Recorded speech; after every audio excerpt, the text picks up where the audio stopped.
You are listening to a pleasure podcast. For more from our Sex Podcast Collective, visit pleasurepodcasts.com.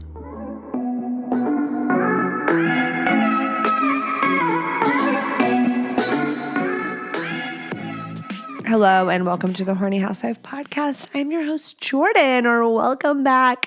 I'm here to make your Mondays so much better. I'm like a little bit better.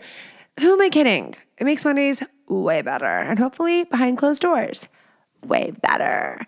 Guys, I'm becoming, I don't want to say this, I don't want to claim this over my life, but I've never noticed my jaw being as tight as it is these days. I didn't used to be a teeth grinder. It's because I was talking shit about the booger eaters and the nail biters, right? I forgot to share with you my bad habit. Clenching like a motherfucker. Clench. And I have a therapist who's like totally like your body's telling you everything. Like it all means something. So I'm like spiraling. Like, I have things I need to say. She only hosts a podcast once a week to say everything she could ever dream of and goes to therapy and doesn't shut the fuck up. But maybe there's more to say? Question mark. It's been a long time since I've seen a 1-star review. Not trying to tell you to go leave me a 1-star review or anything, but it's been a while since I've gotten a review in general. Okay, I have like 1,500 reviews, 4.7, so not too shabby. If you're new around here, there's a reason to stay. But if you love the show and you haven't done that, do me a solid. So what are we talking about today? Since last week we had a topic, we've been having topics. We're gonna cozy up and chill. You know the drill. What is she gonna say? The OGs know 10 and 2 if you're driving. Get your favorite herb. Get a drink, alcoholic and or a tea, a water, a warm milk, for all I fucking care. Get cozy, grab a Minky Couture blanket, my dream sponsor. Please, really, truly, I mean that. Very fitting, I think very fitting. It's not waterproof, but hey, we gotta get cozy for these listener questions. No free plugs, stop talking. And we're going to do listener questions. We've got 3 questions. They are detailed. They are in depth. I would assume, would be relatable to many. I feel like with some of these topics that are going to come up, I wish they were talked about more. Not being able to climax, struggling with your orgasm.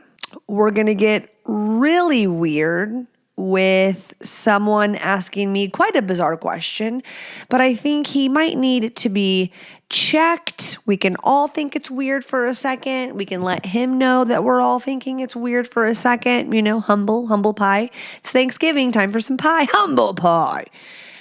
And we have someone who is asking me an opinion question and want to talk about me, want to talk about want to talk about number. So I'm here for that.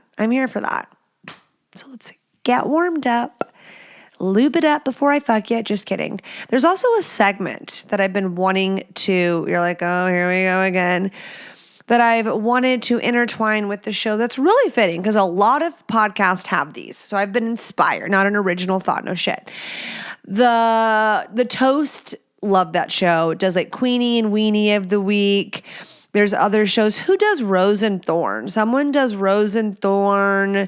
There's all kinds of things where people do like a highlight of the week or their favorite this, and then they're low. And so I was like, what's fitting for the horny housewife? I think we're going to do what dries me up and what rocks my world. What makes me wet was just so only arousing. So let's do rocks my world and dries me up. Because it could be non-sexual, but if something's icking, I am like becoming the Sahara Desert as a whole. So I don't have those locked and ready to go. They're going to have to come to me. And I've pondered, but I'm going to ponder. And when I get to yapping with you, they're going to come. Someone's going to ick me out in a listener question. And it's going to trigger another thought and another thought. Speaking of triggers, before we dive in, just a little BTS of what's going on in my life. I've spoke about EMDR before. And I've had people be like, oh, I'm going to try this. Like, what do you think? Blah, blah, blah. Ooh, oh, I hate saying this because I don't want anything to like push you away or make you feel like, oh, I'm not going to do that.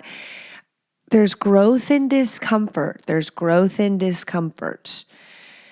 It can be uncomfortable. It can be uncomfortable as far as like revisiting unpleasant memories, unpleasant feelings, trying to access them, and having participated in EMDR. And I'm talking, my therapist was listening. She'd be like, bitch, you've scratched the surface. We're not even a quarter way through. So don't act like, and I'm not acting like, that I know everything. But I didn't necessarily believe, or I was like a skeptic. I'm a skeptic in a lot of regards. And I see what's going on. I'm like, okay, this is beneficial. This is quite helpful. I see that essentially through this step process, which has to be facilitated. You don't do this on your own. That you're getting really present with your feelings.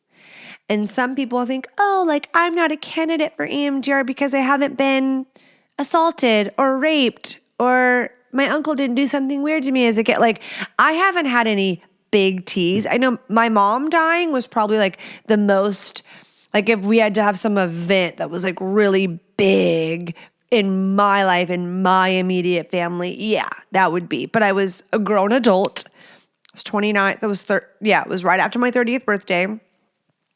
I can like see that event and see before and after. But none of my EMDR is around that because you really can't do anything about grief, right? Like there's no like working on a trigger. That's what EMDR really is. Because it's a loss. Like someone can't make that hole inside of me go away. It can, if you had like PTSD because of a loss where now you're hyper paranoid, which I've been there, and think people are just going to randomly die because my mom did randomly die, that I think like, oh, like I have illogical, irrational fears that I believe are totally logical and rational because I've seen it happen before. And so that kind of thing is something you could work on EMDR. The trigger. But I work on all the little T's, all the things that make me have the negative little K-pop demon hunter devil in my ear telling me you're unworthy, you're a burden, like all the negative self-talk, or say you're in your relationship, any relationship, a friendship, your marriage, your kids, whatever it may be. And something happens and your reaction to it is far bigger, far more emotional, reactive than warranted. It's like, oh, there's something bigger there. There's something bigger there. It usually has nothing to do with the experience you just had. That experience you just had triggered that gigantic feeling that can be debilitating or equal rage or equal great. It's something that cuts far deeper than it should, right? It shouldn't cut that deep. Why is it like a dagger? Why is it a goddamn dagger? You want to find that out. And usually there's history there. There's 95% of the time, there's a historical reason as to why you have this great big feeling. So I think this is totally on brand because I am pro therapy. I know everything to excess when it comes to people that are like, they can't do anything without their therapist. I think that's a toxic relationship, and you got a shitty therapist then. There are people who I've known in real life who can like text their therapist every day, and they've got it. Codependency. If you're a codependent, anxious person, and that's the relationship you have with your therapist, they're enabling bad behavior. Like that is not how it should be.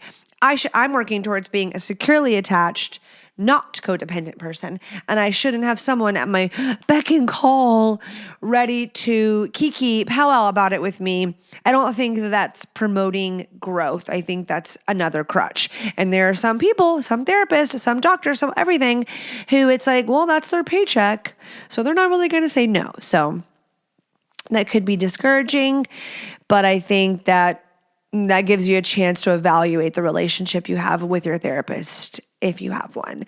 And if you don't, I know I've had people write in really curious about EMDR because they've heard me mention it. So I just wanted to let it shine for a couple minutes. I'm done, don't worry, to let you know that it has been incredibly helpful for me. I've actually seen changes in my life where I'm able to have that pause that I feel really angry and want to my husband in the face, but I don't. I breathe, maybe a little tear. We can do the tear streaming down and the I'm really frustrated, but you don't want to lose your shit, right? You don't want to lose your shit. So if you can relate and you lose your shit, call me. Just kidding. Something to think about. So get cozy.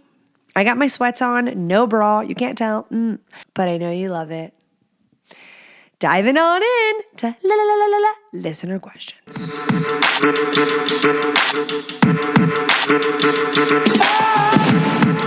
Guys, I'm actually participating in Black Friday shopping this year. There's too many good sales.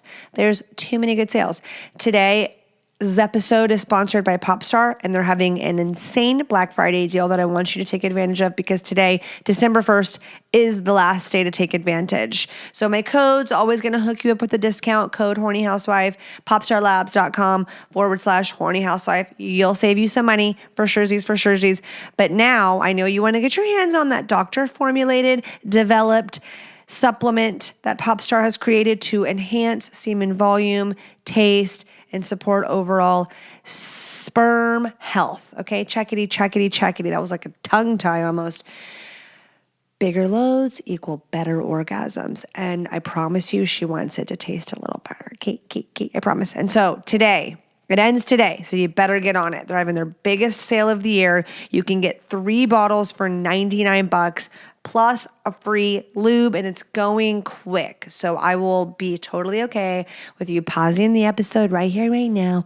Click the link in the episode notes and get it going, okay? Women listening, what a stocking stuffer. What a hint. Make that shit taste sweeter. And do something good for your man, your little ballsies downstairs, big or little.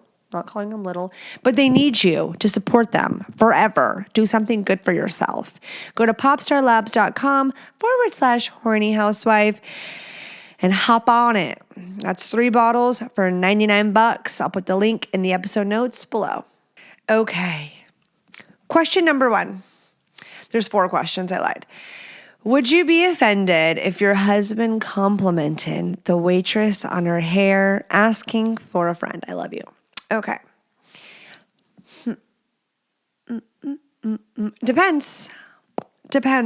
I was like, toxic, non-toxic, toxic. Now, I know the guys listening are like, this is so fucking stupid. Are you fucking kidding me? Talk about insecure. Talk about anxious. Now, I know there's also men going, I can think that she's X, Y, and Z, but I'm not going to say it out loud because I'm not fucking stupid. I'm trying to start a fight here. I'm trying to get laid. I'm trying to make her pissed off. I'll keep that thought to myself. Now, I guess that's where I'm like, I hate stupid people, including stupid men and women. And so it's like, why? Like, are you trying, like, people compliment people to like connect, but also at the same time, I think it can be very sweet if it was like, I wish I could say what I'm thinking out loud. If it was like a sweet Down syndrome girl who like, doesn't get a lot of action and you're just like making her feel good and lovely and just bringing a smile to someone's face, go for it. But if she's a 10 hot smoke show and there's no issues with homegirl having men do triple takes on her, then did that offend anyone that had Down syndrome? Because I feel really bad now. And that's like not even a diss. It was just meaning like, when you like want to just warm someone's heart, that. I don't think you need to warm the smoke show's heart. Her heart's warm. It's never not warm. It's always warm. It's got like this little heater under it for some fucking reason because she's so hot. I don't think he needed to do it. Now, I don't think you should be mad at him. You could let him know, hey, that kind of made me feel shitty. I'm thinking of it in reverse. And if there was an objectively super handsome server and I was like, wow, like what great hair you have. Like, let's go talk about your hairline. Like, I just don't get it. I don't get it. I'm confused, question mark. But we want to show up secure. We want to not be Josie, grossy, insecure, girly pop. But we also don't want to feel disrespected.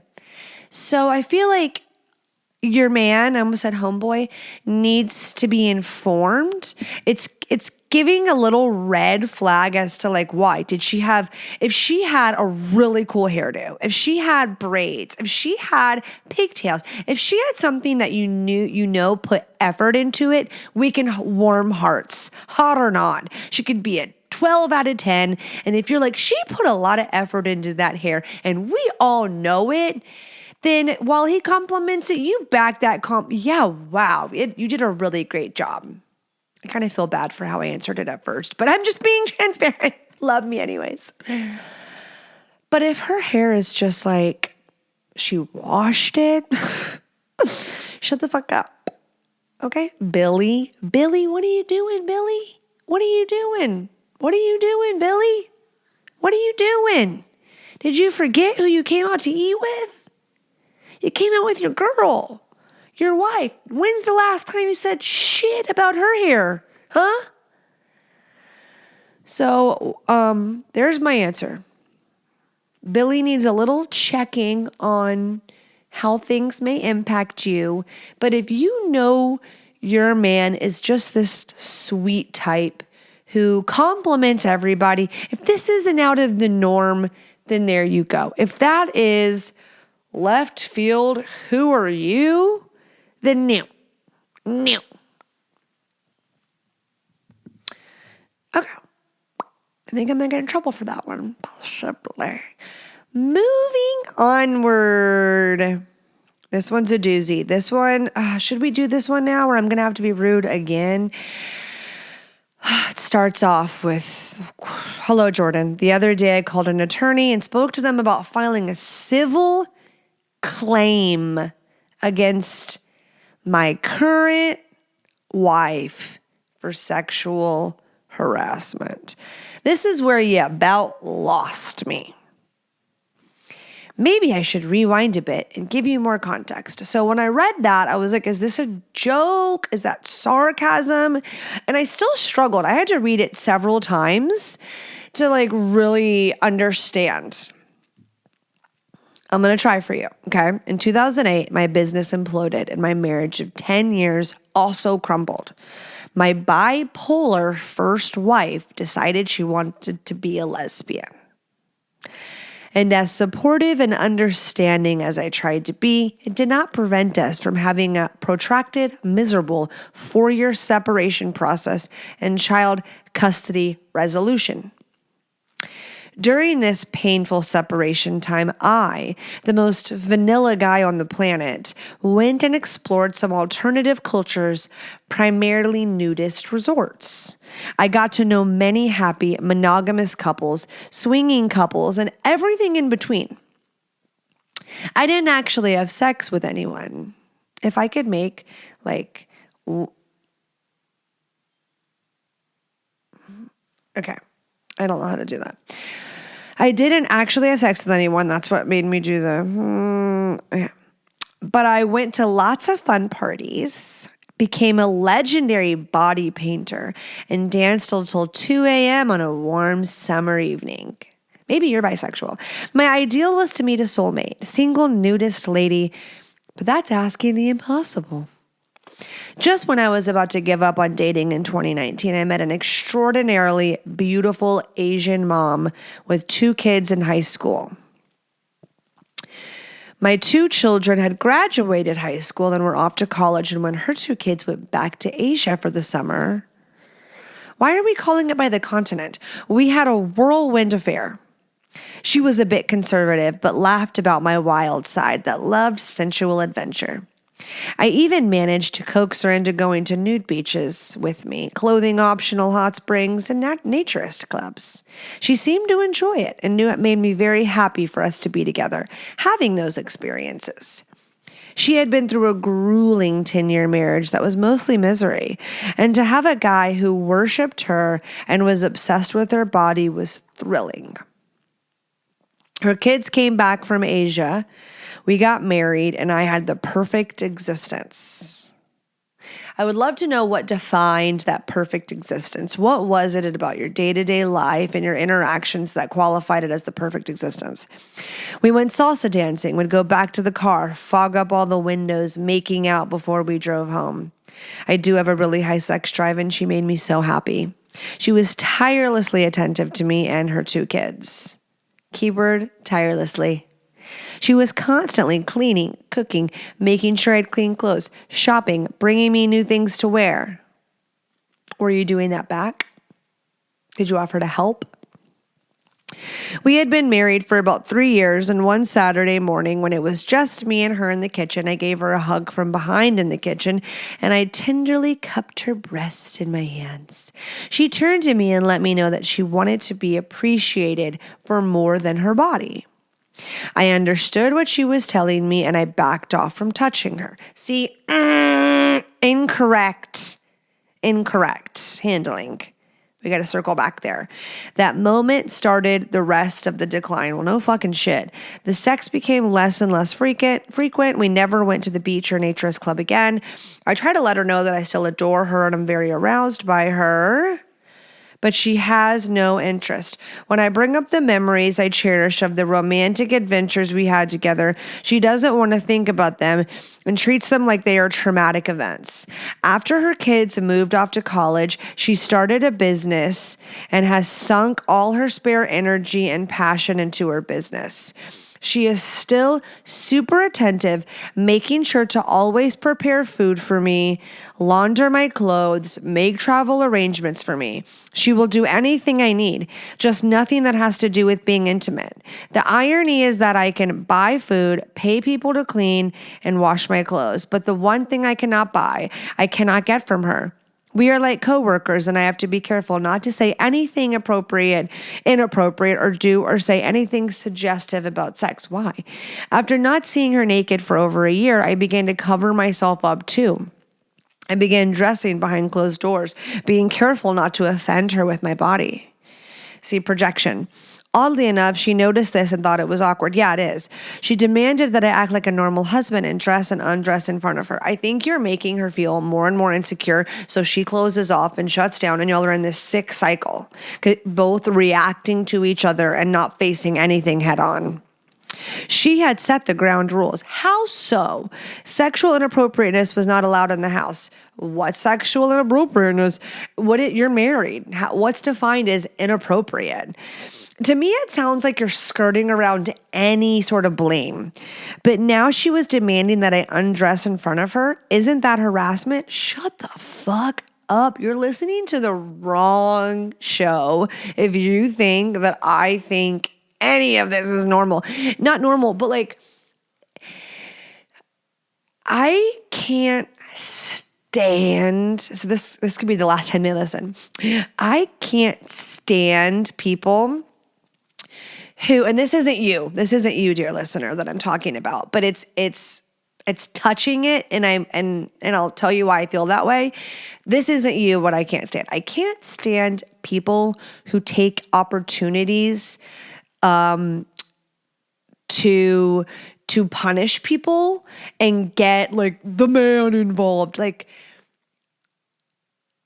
I'm like having to hold my words back. Like people that something bad happens and they see an opportunity where they're like, well, I'm going to sue you. Oh, you fucked up. I'm going to sue you. It's like, you big fucking loser. Most of you can't even afford to sue someone. Second of all, I think that those people have bad karma. I think people that are looking to take from people, to have monetary gain, to have because that's what that is. You're looking for something out of someone's mistake or whatever it may be. When someone's looking to now take from you instead of like resolution. Now, if there was like some like wrongful death or like something that's like, no, that company's going to get sued. You know the kind of people I'm talking about. And when you say like, that's harassment and I need to file a blah, blah, blah, blah, blah. You don't need to be married then. Like being married, you handle that stuff internally, okay? If she's beating you every night with a stick, get out. Call the police, okay? If there was like physical abuse happening, and even then, if you're a man getting your ass beat by your wife, and instead of leaving, you call the cops, they think you're a fucking pussy, okay? Think you're a fucking pussy. Unless you are legally a midget and you married a 5'7" woman, shut the fuck up. So, no, I don't think you should file anything. What do you think is going to come from that?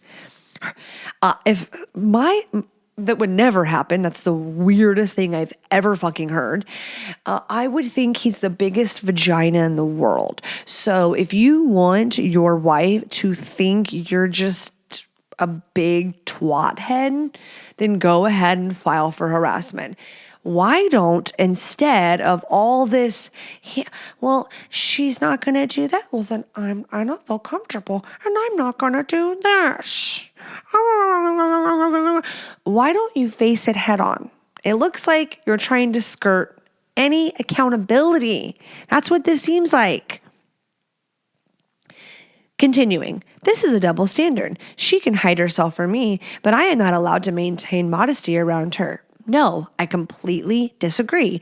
When I spoke with the lawyer, she let me know there have been cases in Europe when women have successfully charged their husbands with rape. And guess what? I think that's weird too. But there have been women who have been drugged and raped by their evil husbands. So let's not tie in those cases unless we are directly involved in them to yours. Let's just look at just your situation so we don't get messy. Just because you're married to another person does not mean your spouse has permission for non-consensual sexual contact. Correct. All she did was say, can you be a normal fucking person, spouse, and just change and not change in front of me? She's basically saying, it's making me feel even more uncomfortable that you're hiding. She probably already feels greatly insecure because it only seemed like things were kosher when her body was just this disposable body for you to come cup and grope and love. And seems like she was very willing to do all of the things that you enjoy doing, this life that you've painted for yourself. What about hers? What about the life that she envisioned? What about the places she likes to go? What about the hobbies she wants to participate in? What about those? Do you even know what they are? Do you know what she likes to do? I bet you she doesn't love tirelessly cooking and cleaning and doing things for you. I bet you she would like to see that back. Maybe she wants to see you show up. I didn't hear one time, and I have a feeling that you would have let me know. I got a little angry. I am not considering exploring this claim to make a mockery of abuse suffered by women, which I know is much worse than my situation, which is awkward by comparison. It just shows how twisted things have become in this relationship. Yeah, super twisted, super weird. But what I would do is I would stop looking and going, what do I want that I'm not getting from her? She's doing this. It's almost like tit for tat. And this quit taking score and measuring of what she's doing, what I'm doing, what's not fair. Don't do that. If you want your marriage, if you want to try to salvage anything you got less, you would need to come to her and go, I have now realized that I am missing the mark. And if you don't fully understand, don't say you understand. Say, I don't fully understand. If you want to understand and learn, you're going to put the ego aside. I feel like all those places you hang out, a lot of people would be ego death. So let's stab that ego and pride that comes before the fall, truly. And lead with love. Lead with love. Ask questions, inquire. Say, at one time, the story you just told me, where she said she wants to be appreciated for more than her body, she told you what she wanted, and instead you withdrew love. What is it about there? Sometimes this happens with certain men. I've seen it in my own life where you will tell them something and the way they react, it's because they don't know what to do. They completely shut down. So you're going to have to address this. And you may not know what that looks like, but seek your truth. Find out more about yourself. And if you need a third party, then maybe it's reading a book to better understand yourself. There's lots of The Inner Work by the Yoga Couple. Don't read the relationship one. Start with just the book that's so doable, the original one, and take a look inward. Take a look at what's the relationship like with your father and your mother and your siblings. Were you the middle, the oldest, the youngest? All of these things do come into play on how we respond in relationships today. Fact.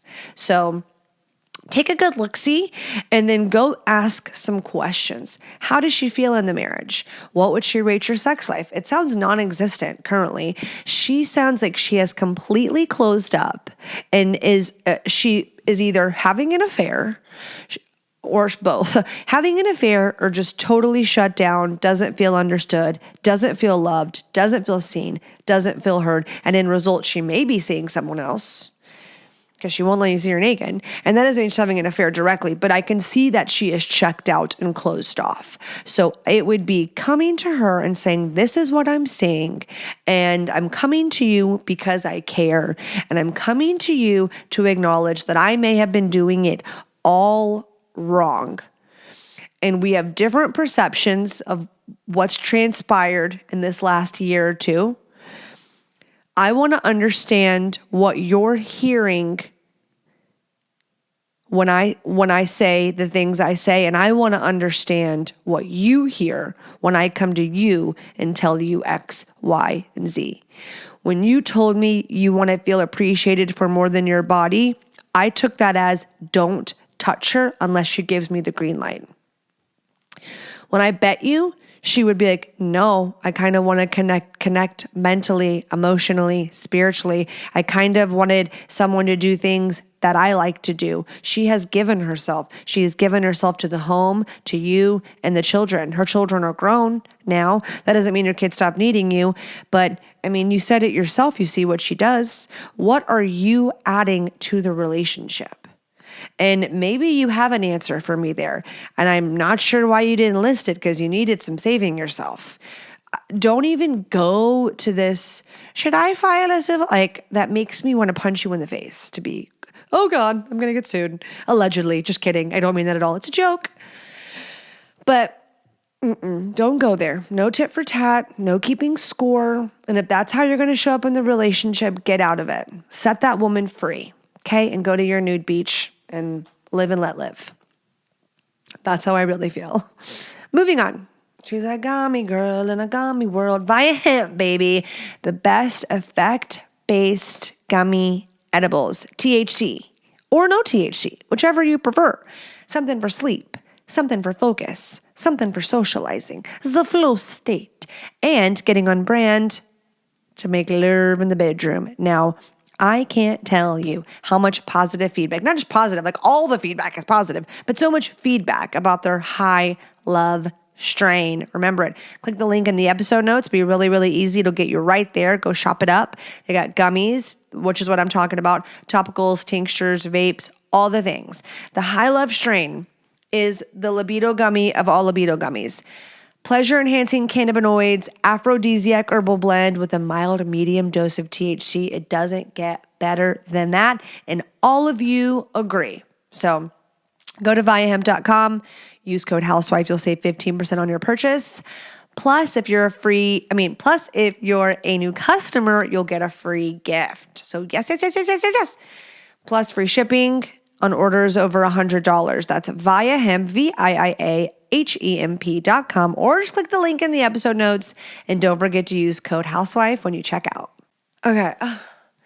Question number 3. Jordy Cakes, give me 3 things you can't live without in the bedroom. 3 things I can't live without in the bedroom. Okay, I wrote one of them down, but then I think I'm changing my mind on it. Okay. Foreplay, duh. Foreplay is number 1. Here's why. In the beginning of the relationships we got into, whether you're married a long time, maybe you're still like this today. Maybe you are the kind that can just like get into it. I bet you wanted to kill me in the first couple years of this podcast because I totally didn't require it the way that I require it now, the way that I need it for mental, physical, emotional, all the reasons. And I think that is what comes with long-term relationship and different seasons and aging, all of it, okay? And I hate that if there's any stigma or shame around that. If anything, it makes the sex better. It makes it better. You get a better understanding of your body. You're going to have a better orgasm. There's a chance for multiple orgasms. You're going to close that orgasm gap in one way or the other. If we're prioritizing foreplay, we're ensuring that she's going to get hers. And even if the guys that come before her, the guys should stick around and ensure that we complete the job, regardless of if he's ejaculated or not. And that is very, very possible. I know that to be true.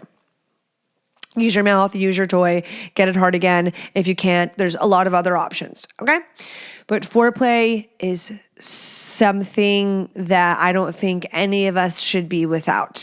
Maybe the time that you need, maybe it could be 5 to 10 minutes where other people are wanting that build up throughout the day.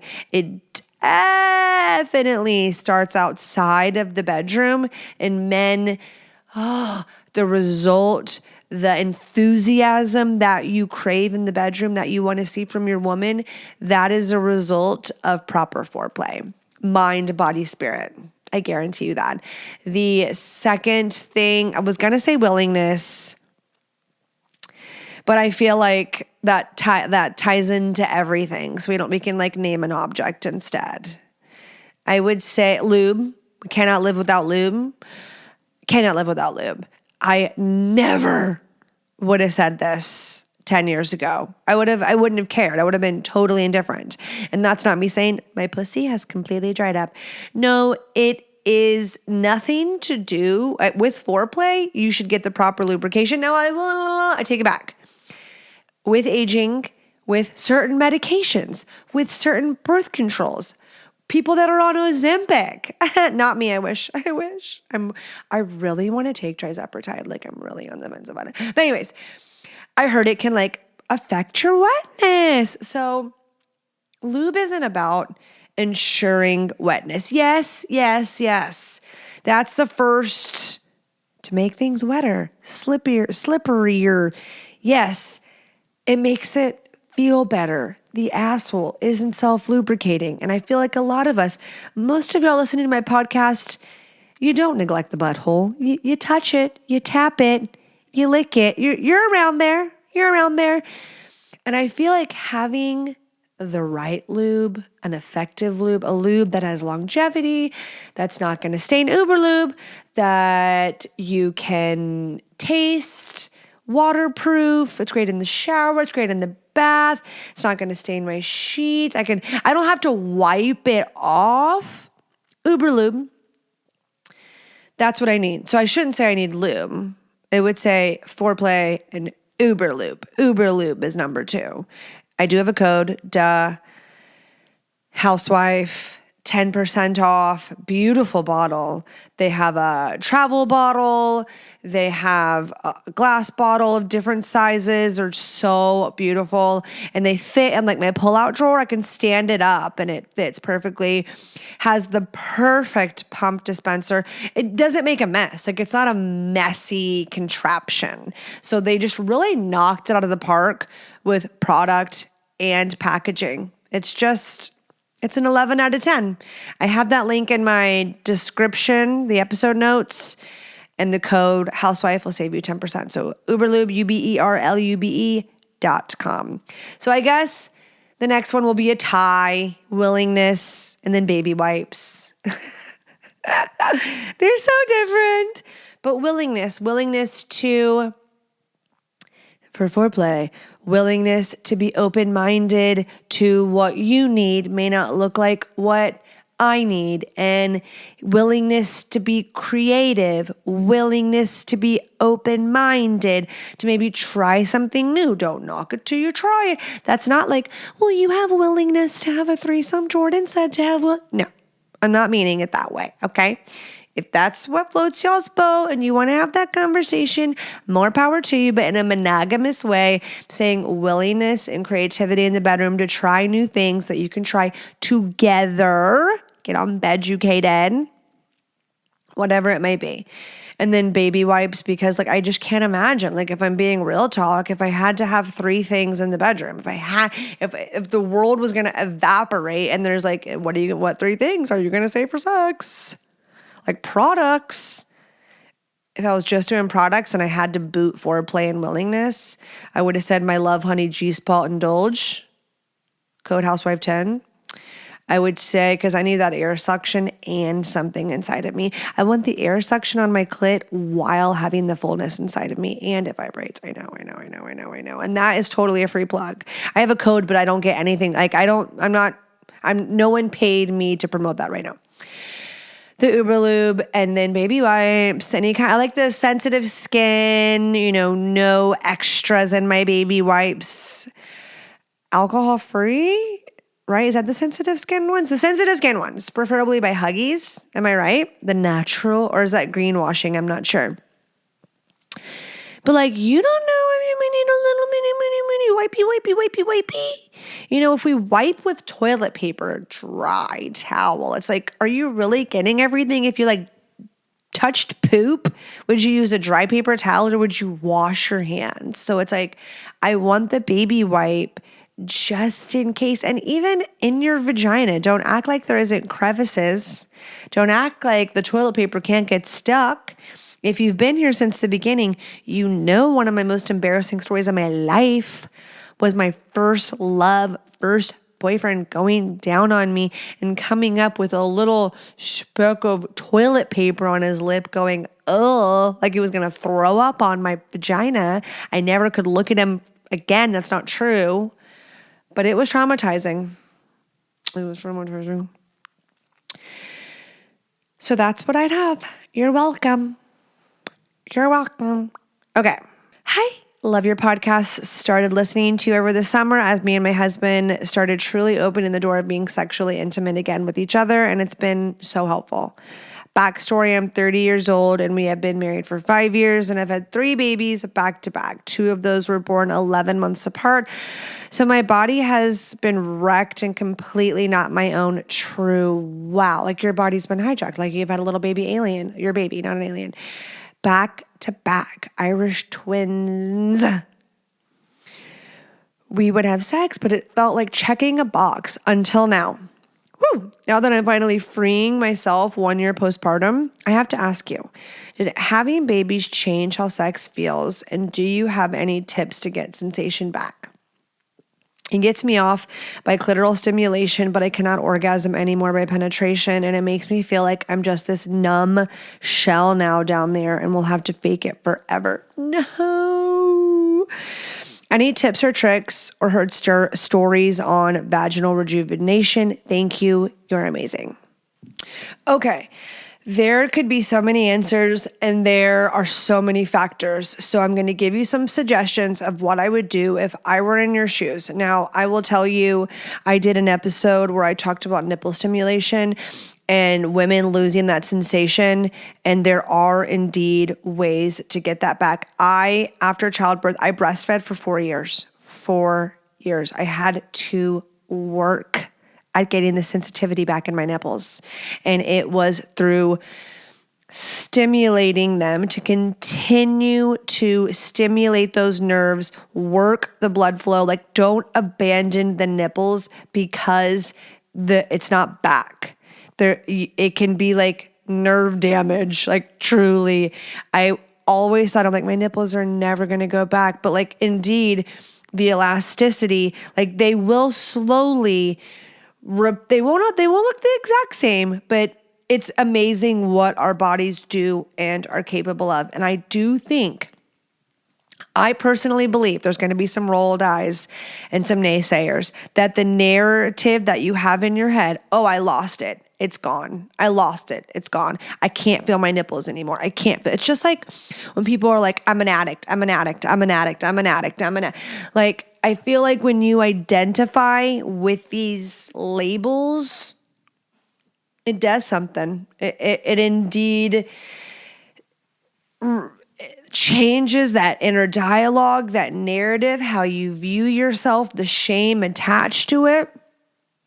So believing that like you're going to work on that, and there's like, listen to that episode, get on Reddit, go on Google, find a forum. Now, I encourage you to talk to your OB, but take it with a grain of salt, because there are so many doctors who they've done it so many times. They've seen it. They've heard it. They're like, oh, I've heard it. Oh, that's that. Oh, that's that.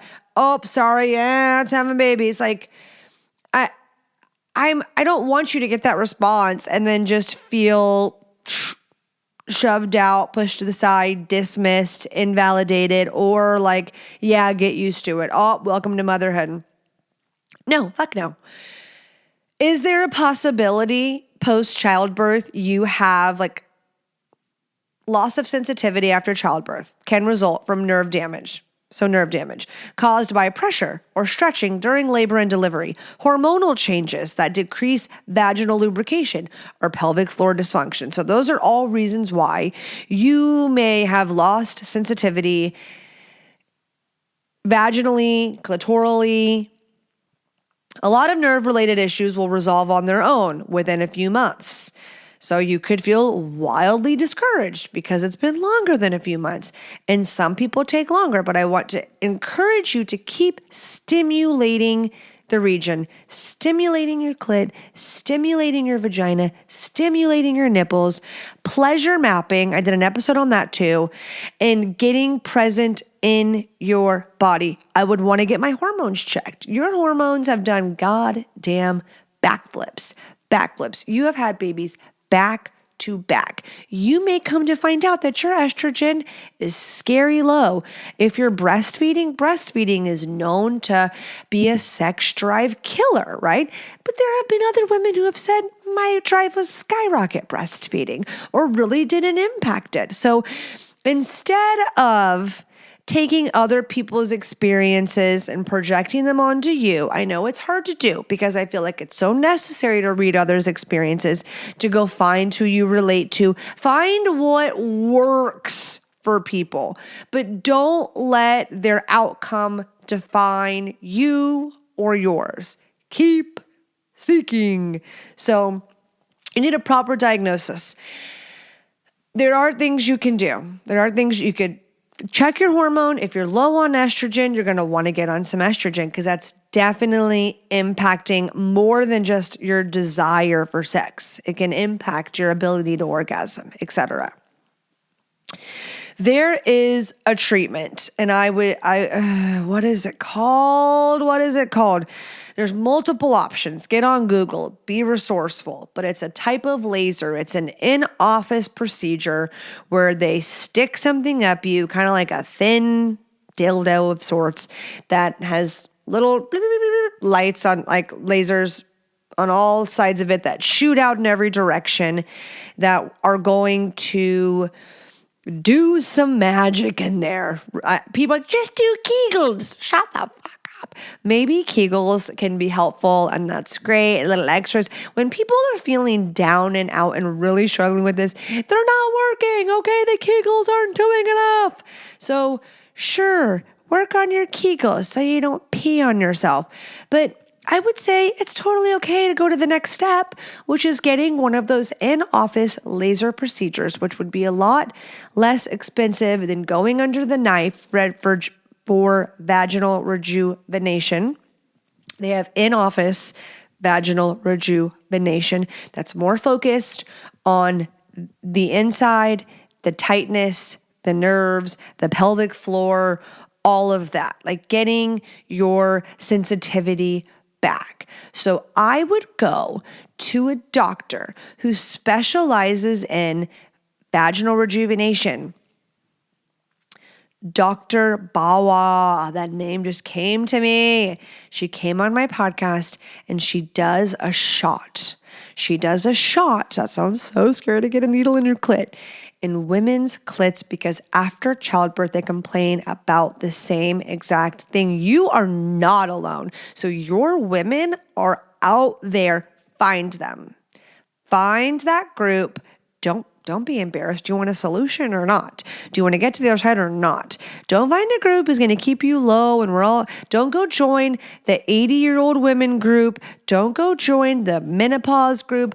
Find women that you relate with, that you're in the same kind of age demographic, give or take 5 years, and get referrals, ask questions, be resourceful. And I know this was your first step in being resourceful, but my answer is to encourage you to be more resourceful. Find a provider in your area that specializes in vaginal rejuvenation.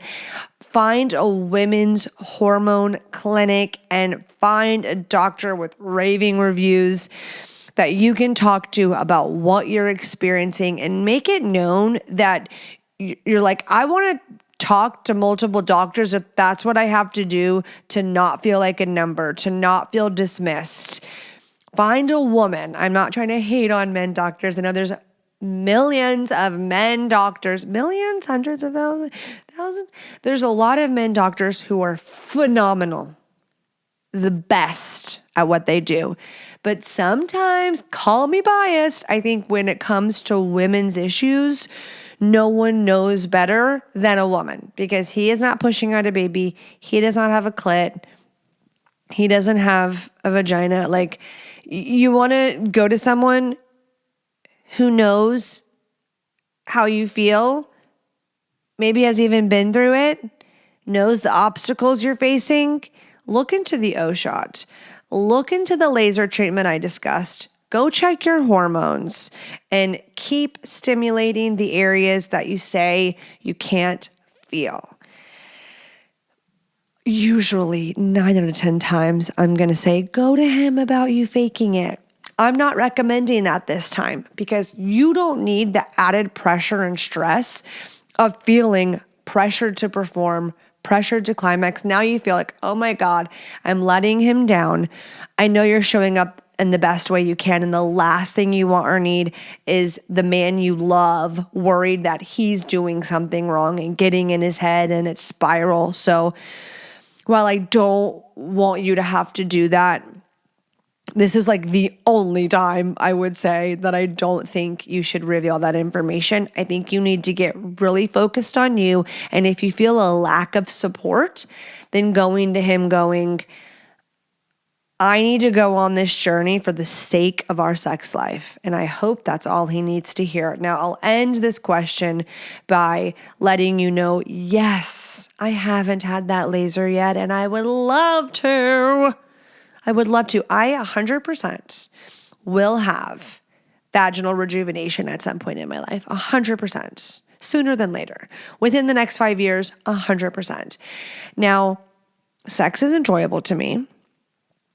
I don't feel a loss of sensation, but I definitely make sure to continue to stimulate the areas that need to be, and I check my hormones. Did the feeling of sex change? Did my tightness level change? Yeah, I had a 6-pound, 9-ounce baby, okay? That's embarrassing. I didn't even rip. So even that, that's me being vulnerable and transparent, that if I sneeze, if I do 7 jumping jacks, I'm going to pee on myself. So there are some women, lucky you got a C-section. Didn't their vaginas still get really, really stretched out having contractions? I think so. But they didn't have to push that bad boy out, so lucky dogs. There's pros and cons, right? The healing process is slower. They have a scar. But hey, we all have our post-childbirth tings. Maybe you want a C-section. You're like, no, I'm never going to baby again, bitch. And this too shall pass. I know you don't believe that, but like right now you're in the thick of it. Your babies are young, identity crisis. Your body has not been your own. So you're going up. Like it's going up from here. And that is what we need to claim. Hallelujah. Amen. It's going up from here. Woo! It's going up from here. It's only getting better for you. And this journey is going to lead you to the answers you're looking for, claiming, and believing. And hey, you knocked those babies out. So you're not having to like start over in 6 months or a year and go through this all again. So you may be in the thick of it now, but you're going to look back and go, we did it. We did it. Oh my gosh. Surprise, surprise, surprise. Y'all are going to hate me. You said 3 questions. There's been 4. There's 5. There's 5. I promised this girl that I would do her question, and I want to. So we're going to. She specifically said, I'm not an intro skipper. And I was like, done. Done. We're doing it. So really, for real this time, last question. Hey girl, I have a listener question. My husband and I have been married for 5 years. We have young kids. We had mostly vanilla sex 1 to 3 times a week for the first while. And then my husband came to me with some kinks in the last year or 2, and I reacted badly. We have done a lot of things he wanted to try, and he loved them, but he can tell I don't really like it. And he's right. I'm mostly just trying to do these things enough to where we don't fight about it. He's a good guy. I love him. He's the sole provider and is an active, involved dad. I can tell I really hurt him, and I want to fix it and give him the enthusiasm he's asking for. Do you see that, man? Do you see? We want to make you happy. But it's really hard for me to get excited about some of the things he wants to try. I need some big sis advice. So luckily, she sent this in the DMs, so I was able to ask for a little more context. So the rest of her context was basically what the kinks are. I was like, what kinks are we talking about? She said, he told me he literally has no limits and that I believe him. He has been pretty pushy about trying things, but he's acknowledged that and apologized. Okay. He directly expressed interest in kinks that are considered extreme in the BDSM world, and I think it took a lot of courage for him to tell me about these things. I love that you're seeing it from that angle. And he says he feels bad that these things are out in the open and I don't want to do them. He feels very rejected. Boo fucking who. Or the things that I've tried and pretended I liked when I hated it and he didn't find out till later and is upset that I lied. Okay, fair. You're setting yourself up for if you're going to pretend. Like, that's your fault, you know? But you seem highly empathetic. Or like you want to people please, like you want to please him. And there's a whole reason for that we would spend another hour talking about why that could be. Also worth pointing out, we do have sex 5 days a week probably. So it's not the quantity, it's the quality issue, which I appreciate you pointing out. Yeah, right? I mean, here's a testament to someone doing it 5 days a week and is like, this poses a problem. So truly, it's quality over quantity. While I think maintenance sex is very important to keep the physical contact alive, there's going to be someone in the relationship that has a higher drive than the other person. So that maintenance sex can really like connect the dots for a lot of people. And then, being intentional about having, setting aside time where foreplay is intentional, date night's intentional, some passionate, creative, hot sex is coming. We want that. We want that. But if you have this big cloud or conversation you've had, the unspoken looming over you, it can be like a vacuum. That made me yawn. It can be like a vacuum and suck out the sexy. Don't we know that? I know it feels like it's just awkward and overwhelming and the easy thing to do. And I'm like, maybe we should do that. Just sweep it under the rug. No. I'm like, sweep it under the rug. And then let it on its own gradually come back. Now, with time, we're not going to just sweep it under the rug and pretend it never happened. But with time, you will be able to so sorry. Get a little more comfortable in the weird and the awkward, and it won't feel as much. But the shitty, uncomfortable part is that if you're uncomfortable with something, if you don't like it, if it hurts, if it, like, whatever it may be, if you could find a why, like why you didn't like it, why it was off-putting, why it's not your jam, that can maybe provide more clarity so he can like have understanding, maybe just the, I'm not into it, I don't really like it. And is there something, if you're like, no, it doesn't hurt, like, no, it doesn't make me feel disrespected. Like, no, like, can you go deeper with trying to understand why you don't like it? Does it feel shameful for some reason? Because if it's a shame reason or gross or icky, then maybe there's something more there. And with that work, it could turn out very differently, but maybe it never will. Maybe it will always be just unappealing. And guess what? There is nothing wrong with that. Now my toxic is coming through. What would make him feel icky? Would you saying you want to fuck him and his best friend be icky? Why don't you ask him why he doesn't want to do that? Why don't you ask him why he doesn't want to bring your next door neighbor, the husband, in? Why don't you say, yeah, put on like Hot Guys Fuck. That's a channel. And play that while you're tying me up or something. That was the toxic. Oh my gosh. If this looked chopped up, YouTube watchers, it's because I did 17 yawns in between. Who am I? WTF, where's my celly? And I have an idea. I have a solution for you, but I don't want to discredit. He's a sole provider. He's a great provider. He's a good dad. And the only red flag was this, like, I want to fix it. I want to give him the enthusiasm he's asking. I want to give him the enthusiasm he's asking for, but it's really hard for me to get excited about these things he wants to try. So why don't you ask so you can understand what's the hurt? Like, where is the hurt? If he never said, like, this hurts me, maybe he had a look of disappointment. There's a possibility you're taking his disappointment for not getting what he wants as you hurting him. Like, if you just doing what he asks equals good wife, then like, no, sorry, fuck that.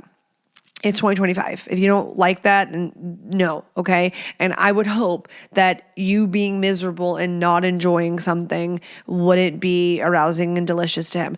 Now, I get everybody has their things, and maybe he's really interested in that, and I would love to know, like, how he got interested in that. Was it porn? Has it, like, snowballed for him? If that's, like, all he's watching, then, like, good luck, Chuck, on enjoying what's going on in the bedroom. Speaking of porn, I saw we're pretty much looking for a way to start over. Neither of us believe in porn. So, oh God, the toxic. Check the computer. I'm confused on how these extreme kinks formed in his mind. How? Without some sort of inspiration. Now, if you go on Beducated, you're gonna, there, BDSM, that's the one I want.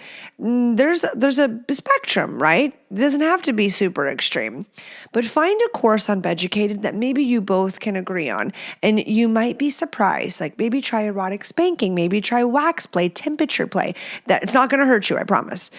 Something that you could try to really get present for and be open-minded and willing and try. And then what excites you? What makes you feel really curious and intrigued? And if the answer is nothing, then I do think there's some work to be done on yourself as far as discovering you, what you like, knowing you're worthy of pleasure, and excavating any shame that you might be holding on to so that you can discover what you like, what you enjoy, what really gets your rocks, what gets you going, okay?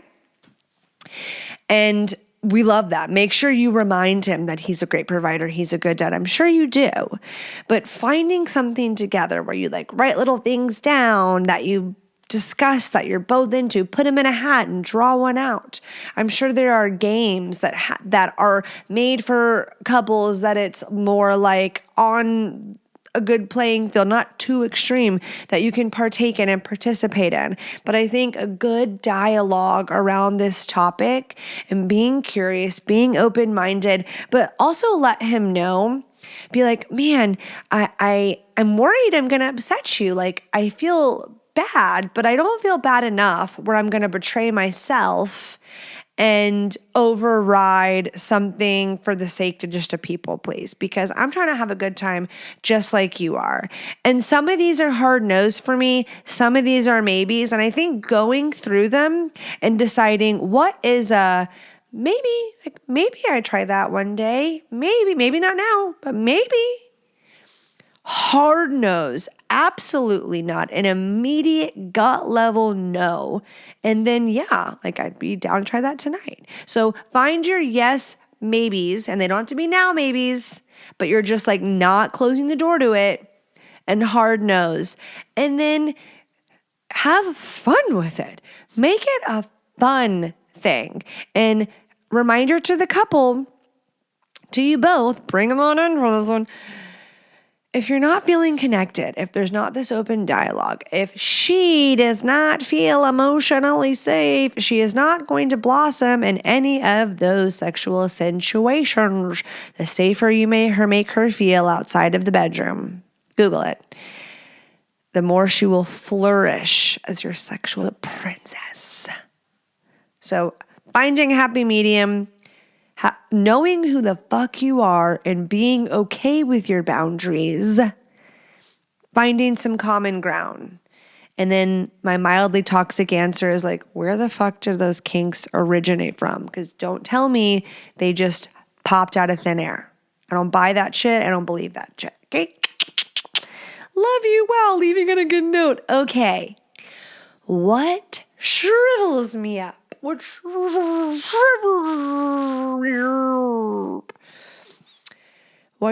me up is the keep sweet and obeys of the world. Men that want us to keep sweet and obey. I watched that documentary. I watched that documentary.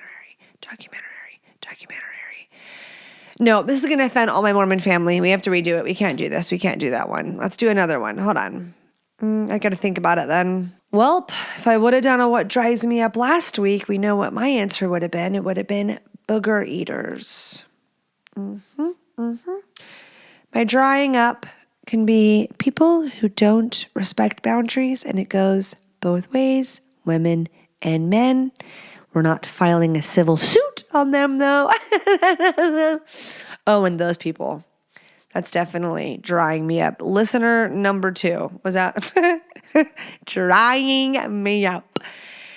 And what's rocking my world? What's rocking my world? The fact that we have a 3-day week, baby, and that I've got a massage on Saturday. So I'm going to come back with much more alarming, dry me up and rocking my world, but we're just getting started, and booger eaters are on that list. I'll be working on my TMJ. I'm definitely going to ask the masseuse to rub my jaw. Sometimes it's awkward when it's a man. I'm like, can you rub my face? Please rub my face. It's my biggest fear. Like, I know this is so narcissistic and so like, who do you think you are? But I'm so scared of like a male masseuse just, he can't control himself. I'm just so beautiful on the bed. He's just going to get this hard erection and like raise my hand when he like comes to the side. I'm like, but very unprofessional and probably has never happened. But that's all I'm thinking about while on the table. And I have a male masseuse as I'm like, I don't want him to get too excited. No, I asked for a woman this time, specifically because I was going to ask her to rub my face. So And that's what's making me wet for sure. Not actually, just my excitement for the week. Okay, love you long time. Leave the show 5 stars. Hey, they can't all be hits. Happy Thanksgiving. Oh my God, I'm so thankful for you. Truly. So, without you, there would be no show. Give me 5 stars. Follow me on social media at THHPod, on TikTok at THHPodcast. YouTube, watch it, subscribe, click the bell. You can watch on Spotify as well. If you didn't know, leave a rating, leave a review, and I'll see you next Monday.